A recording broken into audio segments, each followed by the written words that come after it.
Sur le jet Forrester, Finn, Steffi et Taylor rient alors que Finn dit que les enfants dorment et Ridge est coincé sous eux, également endormi. Alors que Steffi et Finn s'embrassent. Taylor s'enthousiasme d'être si heureuse, c'est une étape importante pour leur famille. Alors que le vol se poursuit, Taylor revit le baiser avec Ridge dans son esprit et sourit. Steffi l'a remarqué et l'interroge. Chez Brooke, elle a hâte de voir Ridge et Jaiao qui doit être fou de joie. La conversation se tourne vers Sheila qui est toujours là-bas, et Brooke jure de ne pas laisser cela la consumer. Hope demande si Ridge a déjà dit quelque chose à propos du selfie qu'elle a posté. Ça ne devrait pas être un gros problème. Brooke ne lui a parlé qu'une seule fois. Mais il était préoccupé et pressé. Hope s'excuse à nouveau alors que Deacon entre et demande « Désolé, pourquoi ?» Brooke reste bouche bée. Sérieusement, il vient de rentrer chez elle. Deacon répond avec effronterie qu'il a entendu par la vigne. Il montre Hope et Ridge étaient dans un avion et en a profité pour venir voir ses deux dames préférées. Chez Carter, lui et Quinn sont au lit, souriant d'une oreille à l'autre. Elle souffle « Ah, c'est la vie » et veut faire un pacte. Il est dedans, peu importe ce que c'est.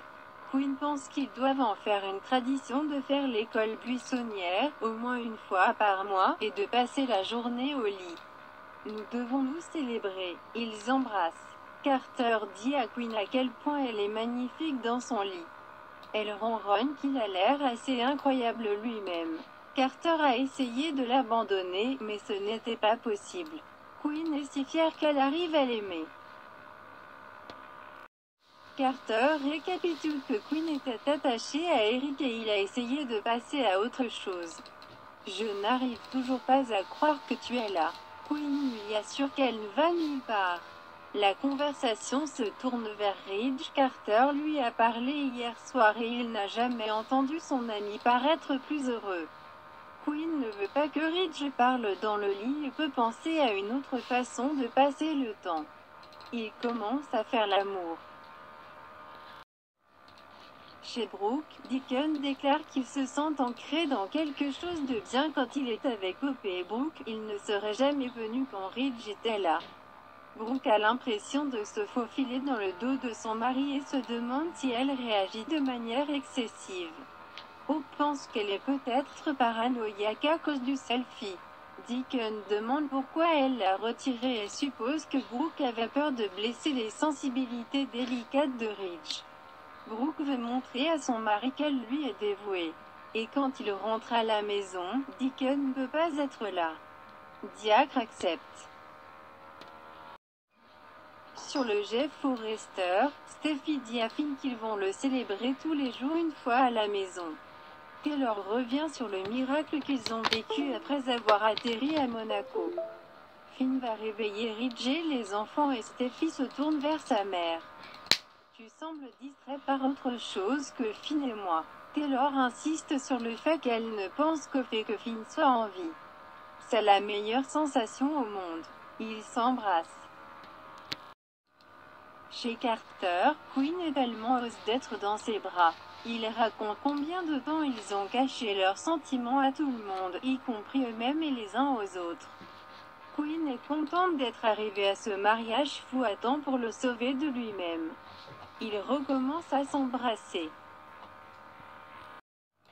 Chez Forrester Création, Hope demande à Deacon s'il va bien. Il semble un peu triste. Il hausse les épaules, ça se voit. Hope sait ce qu'il ressent pour sa mère et que ça fait mal d'être rejeté.